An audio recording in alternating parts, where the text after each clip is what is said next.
Turnamen nasional yang resmi dimulai, pertandingan pembuka itu tim Furuya lawan Horichi. Tetapi semua orang malah melihat ke arah pemain Soryo yang lagi nonton. Karena upacara pembuka Koya sebelumnya benar-benar luar biasa. Dan Koya berkata, lumayan seru kan, jadi kejutan. Hal itu membuat yang lain juga jadi kagum dan gak sabar pengen cepat main. Dan ketika Koya bertanya ke Soshi kalau kamu gimana, mengejutkannya Soshi menjawab, hidup sepak bolaku baik masa lalu, sekarang maupun masa depan semuanya berkat kakak. Terima kasih karena telah menciptakan panggung sebesar ini. Di turnamen ini aku akan terbang menuju dunia tempat kakak berada. Dan Koya pun tersenyum. Tapi pertama-tama tujuan kita adalah jadi nomor 1 di Jepang.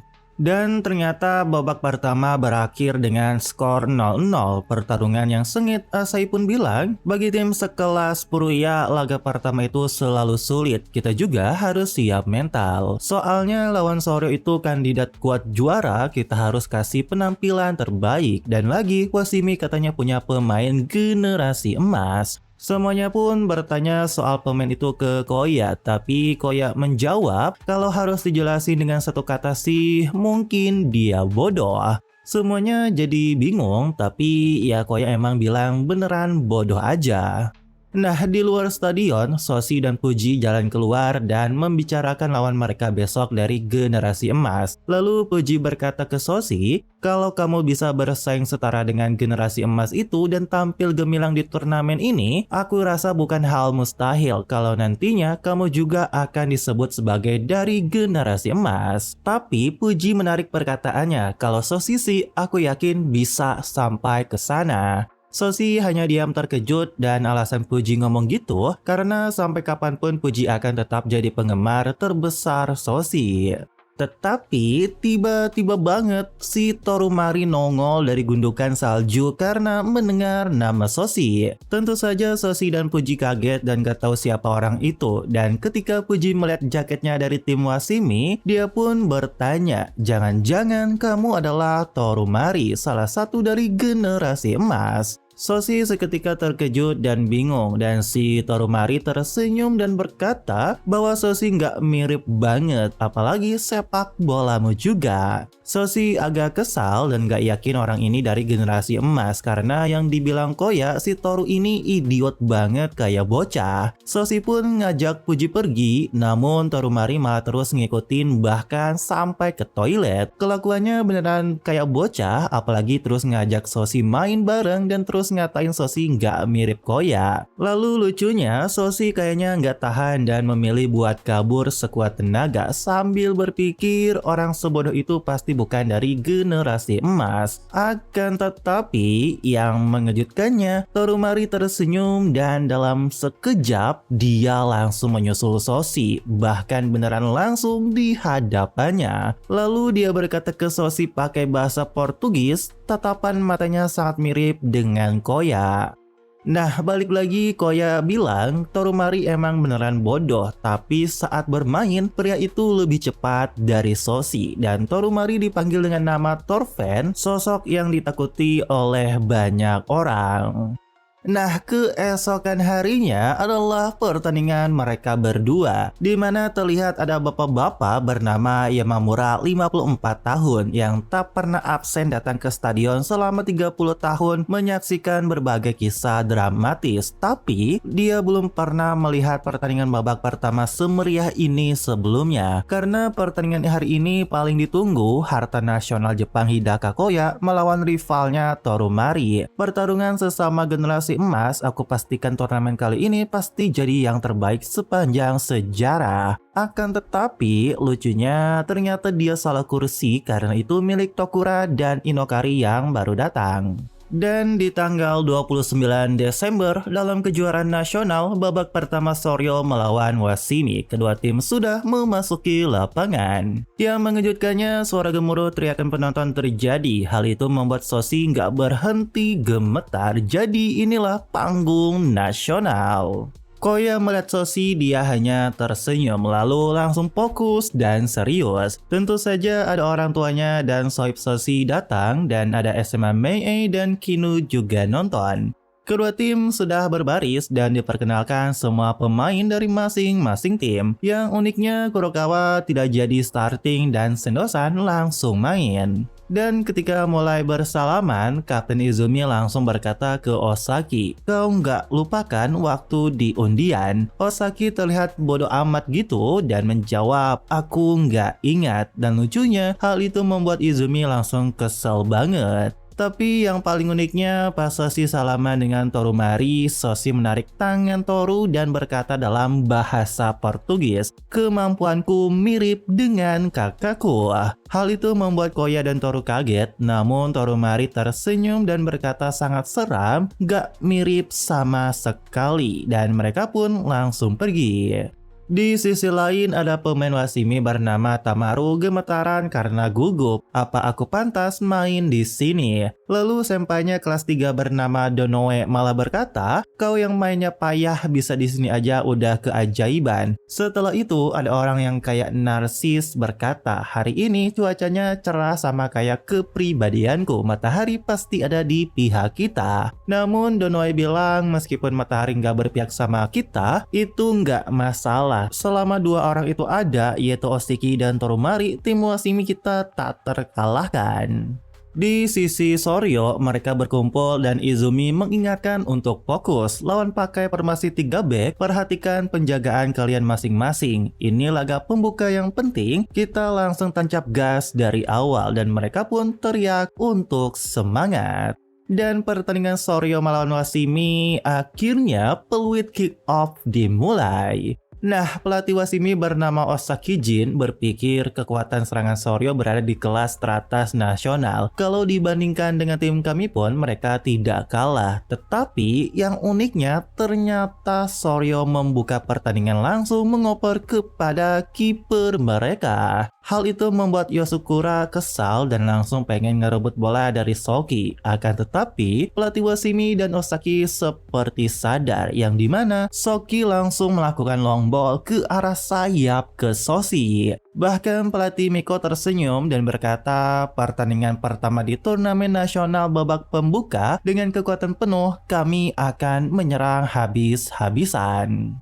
Ternyata sebelum pertandingan, pelatih Miko memberitahu kekuatan terbesar tim Washimi adalah daya serang mereka yang luar biasa. Bahkan saat penyisihan, mereka selalu cetak lebih dari 3 gol setiap pertandingan. Tetapi bertahan bukan gaya kita akan melawan mereka dengan formasi baru, yang dimana formasinya itu 4-2-3-1. Dan itulah yang sekarang terjadi. Soki langsung mengirimkan long ball dan bagi Osaki berpikir, apa kita dijebak?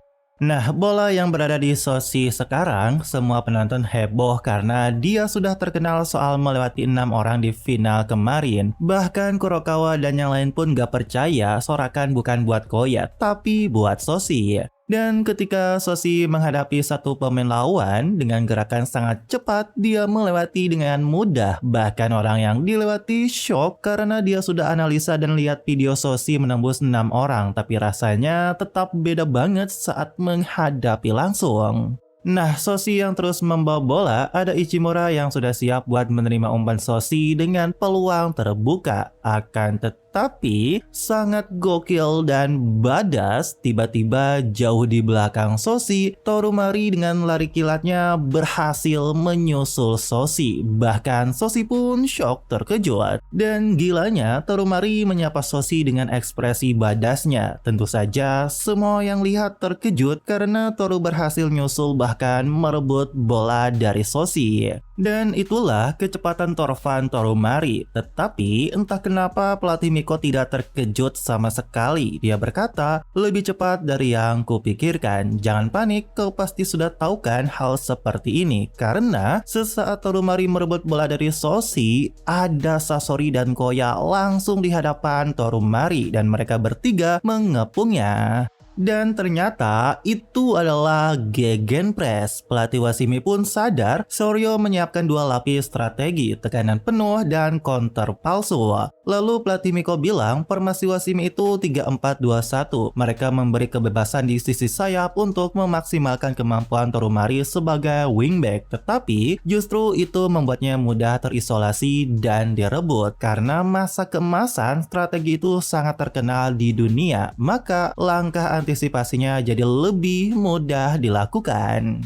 Semua orang yang sangat antusias karena baru 1 menit pertarungan generasi emas sudah terjadi. Namun meski dijaga 2 orang, Torumari sangat menikmati, bahkan bilang terlalu lembek. Tetapi tiba-tiba banget si Torumari malah jatuh dan itu malah wasit menganggap pelanggaran. Tentu saja Sasori kesal dan marah, namun Koya sudah tahu, seperti biasa Torumari emang lihai banget. Dia beneran ngeselin karena pura-pura. Pemain Mei juga tahu itu licik banget, benar-benar gaya khas Brazil. Bahkan setelah itu si Torumari langsung bangun dan segar bugar. Dan ketika semua pada ribut, si Kribo dari Wasimi dengan sengaja langsung mengambil bola dan melakukan long ball ke depan kepada Osaki. Pelatih Wasimi lalu berkata, sepertinya Soryo ingin pertarungan terbuka. Kalau begitu, kita akan menyambutnya dengan kekuatan penuh kita dengan kick and rush. Yang dimana terlihat Osaki dijaga oleh Asahi. Asahi yang pikir bakal menang kalau 1-1, namun Osaki tahu itu dan dia mengoper kepada Torumari yang badas sudah datang dengan lari kilatnya dan dia teriak, sekarang mulai seru. Torumari yang overlap dengan kecepatan kilatnya membuat Sasori sangat kewalahan. Bahkan dia yang tercepat di Soryo benar-benar sama sekali nggak bisa nyusul Torumari. Hal itu membuat Izumi kaget dan dia teriak ke Asahi buat menghadang Torumari. Tetapi Torumari tertawa dan langsung mengirim umpan pendek ke Osaki yang dijaga oleh Izumi. Dan sangat cantiknya, Osaki mengembalikan umpan pendek dengan back heel ke Torumari yang sudah berlari masuk ke kotak penalti. Dan dengan badas, Torumari melakukan umpan ke tengah sangat kencang yang sudah ada Yotsukara. Namun sayangnya dia telat karena gagal nyentuh bola yang emang cukup kencang. Tentu saja penonton heboh, meski nggak gol, mereka sudah melihat dalam sekejap bertahan Wasimi langsung nyerang dan ciptain peluang emas. Dan baru aja 1 menit Torumari sudah sepenuhnya menguasai sisi kiri Soryo. Torumari pun melihat ke belakang pada Soshi dan tak kenapa kayak ngeledek gitu. Namun Osaki berkata ke Torumari, umpan silangmu terlalu cepat. Lihat dulu pergerakan Yotsukura baru kirim bolanya. Tapi Torumari nggak mau, dia bilang ritme itu penting. Bahkan pelatih Osaki Jin dari Wasimi yang sudah selama 30 tahun melatih di SMA, dia tak pernah terpikir akan datang pemain tidak biasa seperti itu. Dimana ketika dia dikasih tahu wakil kepala sekolah bakal ada pemain dari generasi emas akan masuk Wasimi, beliau pun menonton karena beneran gak tahu Torumari. Dan setelah melihat, beliau pikir perkataan wakil kepala sekolah mungkin benar. Impian menjuarai turnamen nasional pasti meningkat pesat dan impian 20 tahun lalu yang gagal bisa terwujud. Tapi tim tidak semanis itu. Kalau ada individu sekuat dan seunik itu masuk, gimana dengan pemain yang sudah ada sekarang? Kalau salah langkah, tim ini bisa hancur total. Nah, lalu ada Osaki yang memanggil ayahnya. Ternyata mereka ayah anak, yang dimana Osaki udah tahu dari wakil kepala sekolah bahwa ada anak generasi emas bakal masuk. Lalu dia bilang, kami tidak keberatan, kami siap menerima anak generasi emas itu. Ayahnya terkejut, bahkan Osaki bilang tim yang ayah bangun tidak akan semudah itu ditelan oleh satu orang pemain. Orang sombong seperti itu akan kujadikan bahan untuk perkembangan diriku sendiri. Namun setelah Torumari masuk, ternyata dia punya kepribadian yang jauh lebih kuat dari yang pelatih Osaki kira. Tapi para pemain berusaha menerimanya. Dan kita balik lagi, kini Torumari menyerang lewat sisi kiri Soryo kembali, dimana sekarang dia melakukan umpan crossing melengkung yang enak banget. Tapi ada Makoto yang berhasil menggagalkan. Akan tetapi bola tersebut menuju tepat pada Osaki, yang dimana gokilnya dia langsung melakukan salto tapi tendangannya nyaris banget karena kena crossbar. Tentu saja semua orang terkejut karena melihat tendangan salto yang nyaris banget dari super play Wasimi, dan pelatih Osaki berkata, terus tekan mereka dengan kekuatan penuh. Saat ini, tim Wasimi adalah tim terkuat dalam sejarah. Wasimi yang langsung menyerang dengan badas lewat kecepatan kilat Toromari, mereka menganggap diri mereka tim terkuat saat ini. Tapi di sisi lain juga, gokilnya tim Soryo pun sama karena mereka sekarang punya Koya dan Sendo. Dan hal itu dirasakan oleh Toru dan Osaki. Nah, karena terakhir Osaki nendang salto membentur tiang, kali ini Soryo menyerang lewat sisi Togami yang dijaga Tamaru. Dan ternyata Inokara dan Ryo bilang Tamaru itu tipe pemain yang bisa nyerang dan bertahan sendirian. Jadi Wasimi bisa mengalokasikan lebih banyak pemain ke sisi lain. Dengan begitu, serangan sayap Soryo lebih sulit dilakukan. Tetapi Tokura bilang kalau itu Soryo yang dulu. Karena sekarang Soryo punya senjata baru yang dimana Togami langsung mengirim bola ke tengah pada Sendo-san. Bahkan para penonton heboh, si Kribo atau Donoe dari Wasimi juga nggak nyangka. Karena dia udah nonton 100 kali pas Sendo lawan Hitachi, nggak nyangka dia jadi starter padahal sempat vakum. Donoe pun bersiap dan menunggu Sendo pergi kemana dengan teknik Sendo yang sekelas pro. Akan tetapi, dia dan pelatihnya kaget karena Sendo memilih back pass pada Koya. Yang dimana setelah itu Koya dan Soshi sudah saling lirik, tetapi Toromari langsung menjaga Soshi. Namun yang mengejutkan, Koya ternyata mengirim umpan pendek ke Izumi karena si Yotaro dari Mei bilang biasanya Soryo langsung lempar ke sisi seberang buat serangan cepat, bahkan Oro pun hanya tersenyum. Karena sangat gokil dan kerennya, Soryo kali ini malah melakukan tiki-taka sangat cepat di antara Koya, Sendo, dan Izumi. Semua penonton tentu terkejut melihat Soryo menghindari tekanan pakai operan cepat di ruang sempit. Apalagi mereka sudah kenal Soryo itu tim mengandalkan counter dan serangan vertikal cepat. Ryusei pun tersenyum karena dia udah yakin Soryo punya senjata baru. Tapi Tokura bilang kalau tim biasa mustahil mereka bisa merampungkan taktik yang ngebalikin total dari gaya main mereka sebulan. Namun kalau dua orang itu ada, ceritanya beda. Nah, pelatih Miko juga sadar turnamen nasional nggak semudah menang hanya dengan satu counter attack, apalagi lawan tim kayak Wasimi. Dan ternyata saat Koya mutusin ke Soryo, pelatih Miko sudah merancang ini semua. Ini adalah penguasaan bola menyerang. Sendo dan Koya beneran menggokil dan Sendo-san berterima kasih sama pelatih Miko. Nggak nyangka bakalan dimainin dari awal, nggak seperti biasanya, aku sekarang semangat.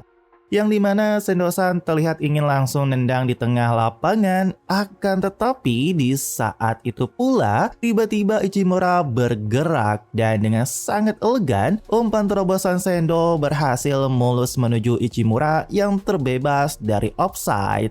Umpan terobosan yang ciamik, kini Ichimura berhasil bebas menerobos ke kotak penalti. Tinggal finishing doang di depan kiper Wasimi. Membuat semua orang jadi deg-degan karena kiper lawan merespon buat maju. Dan di saat itu pula, Ichimura berkata untuk Koya, Sendo-san, dan Soshi juga Togami, kalian semua pemain yang bagus, sebagai rekan tim kalian benar-benar bisa diandalkan. Yang dimana gokilnya Ichimura mencip bola tapi dengan mantulin ke tanah. Bola melewati kepala kiper, lalu Ichimura tersenyum dan berkata, gelar striker itu aku nggak akan membiarkan itu direbut. Karena akhirnya Soryo berhasil mencetak gol lebih dulu. Dengan skema cantik dan gol yang keren juga, apalagi gokilnya Ichimura terlihat selebrasi ala Mbappe. Semuanya tentu merayakan gol, bahkan Koya memuji tendangan Ichimura yang mantulin ke tanah tadi. Tapi ya lucunya dia jadi terlalu senang karena dipuji. Di sisi lain, para pemain Mei E terkejut melihat permainan gaya baru Soryo. Tingkat koordinasinya seakan mereka sudah lama bertanding dengan strategi itu. Bahkan Sanada pun gak sabar pengen melawan Soryo. Namun mereka juga bertanya-tanya soal Wasimi yang ketinggalan bakal gimana. Semua orang pikir Wasimi pasti kena mental, apalagi teriakan dan sorakan dukungan Soryo kini bergemuruh.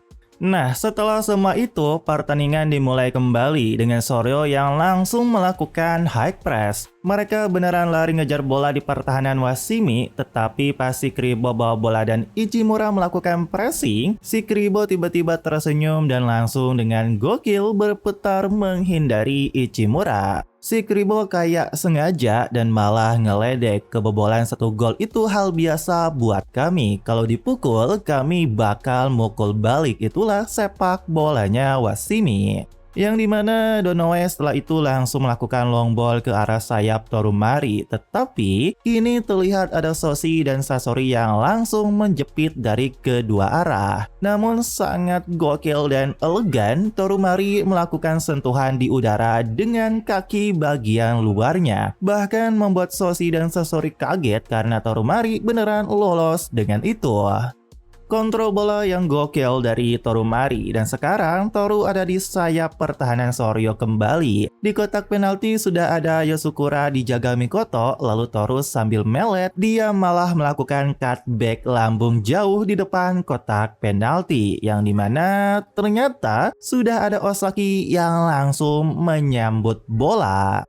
Namun nyaris sekali karena kali ini Osaki malah membentur tiang pojok. Soryo masih selamat, tetapi Osaki beneran bahaya banget karena udah 2 kali dia tanpa disadari oleh pemain Soryo selalu sendirian di depan gawang. Lucunya Torumari kesal karena Osaki gagal lagi, namun Osaki bilang yang berikutnya pasti ku selesaikan, dan dia berkata ke semuanya, ayo kita naikkan tempo. Semua rekannya terlihat sangat bersemangat dan mengandalkan Tamaru. Di sisi lain, Oro penasaran apa yang Wasimi akan lakukan, dan Oro juga penasaran soal nomor 18 atau Tamaru. Nah, Soryo kali ini bermain umpan pendek lewat Koya dan Sendosan lagi dan berhasil menembus sampai kotak penalti. Tetapi kali ini ada 2 pemain Wasimi yang berhasil menghalau, dan di saat itu juga tiba-tiba Osaki berlari meninggalkan Izumi, padahal bola masih bergulir ke arah Ichimura. Dan hal tak terduganya, ada si Tamaru yang mengambil bola tersebut, membuat Ichimura kaget, lalu Tamaru langsung teriak, "Aku angkat bola." Yang dimana dia langsung melakukan long ball ke depan, tentu saja pada Osaki yang sudah berlari tadi. Di sisi lain, Tamaru terlihat sangat senang, yang dimana dia ingat pas Osaki tanya-tanya dia soal sepak bola, dan Osaki sendiri terlihat dia melakukan umpan lob ke kotak penalti menuju tepat kepada Yotsukura. Meski dari postur dia kalah dengan Makoto, tetapi ternyata dia pede banget nggak bakal kalah. Dan benar saja, gokilnya dia lompat lebih tinggi dari Makoto dan berhasil menyundul tepat dan kencang terarah ke pojok gawang Soki. Namun untungnya Soki berhasil menepis itu, tapi ternyata belum selesai karena bola tersebut jatuh tepat di kaki Torumari. Untungnya lagi ada Asahi yang berhasil langsung mentekal Torumari. Tetapi pelatih Wasimi percaya bahwa kalau bisa menguasai ini, serangan beruntun kami tidak akan bisa dihentikan. Karena pas bola bergulir ke arah Izumi, ini seperti deja vu karena lagi-lagi si Tamaru muncul dan merebut bola tersebut. Yang dimana ternyata si Tamaru ini percaya diri soal stamina pas ditanya-tanya Osaki, dan Osaki bilang, bumi itu 70% adalah air, sisanya 30% biar kau yang cover. Kalau kau bisa melakukan itu, bukan cuma Wasimi, kau bisa sampai ke level dunia. Nah, setelah Tamaru ngambil bola, dia mengoper pada Yosukura di depan. Namun tendangannya berhasil diblok Makoto. Tetapi lagi dan lagi ada Tamaru yang berhasil merebut second ball. Serangan Wasimi beneran nggak berhenti, dan itu karena nomor 18 muncul di mana saja. Tamaru beneran menggokil, bahkan membuat si isi stadion merinding. Nah, Oro bilang nomor 18 itu menjalankan peran sebagai penggerak serangan dan pengumpul bola. Dia merebut bola di lini depan, menghidupkan momentum dengan prediksi yang tajam. Dia mengambil semua bola lepas. Untuk Wasimi saat ini, dia mungkin pemain yang paling penting. Apalagi kali ini dia berhasil lagi dan bola menuju Torumari dengan kecepatan kilatnya. Semua penonton heboh banget, tetapi dengan coolnya Koya berkata, waktu bersenang-senangnya sudah selesai. Yang dimana kali ini Koya langsung terjun sendiri menghadapi Torumari. Toru membalas juga bahwa ini belum selesai, tapi Koya tetap bilang berakhir karena ada Soshi berlari untuk membantu. Koya dan Soshi yang kini melakukan pressing terhadap Torumari, dua bersaudara melawan si kecepatan kilat. Namun di sisi lain si Osaki malah bilang, aku nggak bakal ngasih bantuan. Dan si Torumari sendiri dia malah berhenti dan tiba-tiba dia langsung bergerak dengan kecepatan kilatnya ke arah Soshi. Soshi shock karena kecepatan langkah pertamanya aja nggak bisa dia ikuti. Tapi tiba-tiba Koya malah mendorong punggung Soshi. Dan lucunya hal itu malah membantu Soshi mengejar Torumari. Tentu saja semuanya nggak nyangka banget, tapi meski konyol, Soshi beneran berhasil menghentikan Torumari. Namun semua orang mulai berpikir masuk akal juga, karena kalau Koya nggak dorong Soshi, Toru nggak bakal bisa dihentikan. Torumari sendiri ketawa karena dua bersaudara membuatnya kaget. Bahkan Koya sendiri berkata dalam hatinya, kecepatan langkah pertama Toru emang nggak ada yang bisa dilakukan. Nah, setelah semua itu, Ichimura ditackle di tengah lapangan dan di saat itu juga Osaki memanggil Tamaru, yang dimana Osaki membisikkan ke Tamaru buat nggak perlu lagi mengcover sisi Torumari. Ternyata Osaki pengen Torumari yang ngurus sendirian karena setelah melihat tadi dia sadar Soryo nggak bisa menghentikan Torumari. Osaki juga bakal ngejaga Koya dan Tamaru bakal fokus satu orang, yaitu sumber suplai bola Sendo-san. Sendo sendiri pikir alurnya nggak bagus, dia harus menarik alurnya kembali dan tenangkan permainan lewat penguasaan bola. Dan pas bola dioper padanya, ada Tamaru yang menghadang Sendo. Niat Tamaru tadi pengen rebut bola Sendo, tapi dalam sekejap sudah berbalik menghadap depan. Dan Tamaru sadar, aura Sendo kerasa kuat banget. Sendo-san yang bawa bola, di sisi lain Koya dijaga ketat oleh Toru dan Osaki. Namun Oro bilang kalau Soro yang dulu pasti sudah mentok di sini. Namun sekarang Sendo yang pegang bola. Karena meski nggak bisa mengumpan, tentu saja dengan gokil Sendo-san melakukan dribble yang keren melewati Tamaru. Padahal cuma satu gerakan menyilang, Tamaru nggak bisa bereaksi. Bahkan Oro berkata, dalam one-on-one lawan nomor 18 itu bukan tandingan Sendo. Sendo pun berhasil lewat, tetapi si Kiribo tersenyum karena sangat gilanya si Tamaru berhasil ngejar Sendo-san dan kembali ke hadapan Sendo. Tamaru beneran gila karena berhasil nyusul, apalagi membuat Sendo terfokus padanya dan pada akhirnya kehilangan bola dari pemain lain. Nah, rekan Oro bertanya kalau Sendo bisa dribble kenapa nggak dari awal? Lalu Oro menjawab itu karena stamina. Memang Sendo udah pasti menang lawan Tamaru, namun Soryo yang bermain penguasaan bola buat membuat Sendo tetap menghemat stamina. Dalam sepak bola modern, intensitas adalah faktor terpenting yang sama sekali tidak boleh kurang. Dan hal yang paling kurang dimiliki Sendo tentu saja pelatih Miko tahu, tetapi dia nggak pengen membiarkan Sendo tetap jadi tipe lama seperti ini. Pakai baju merah, rambutnya panjang.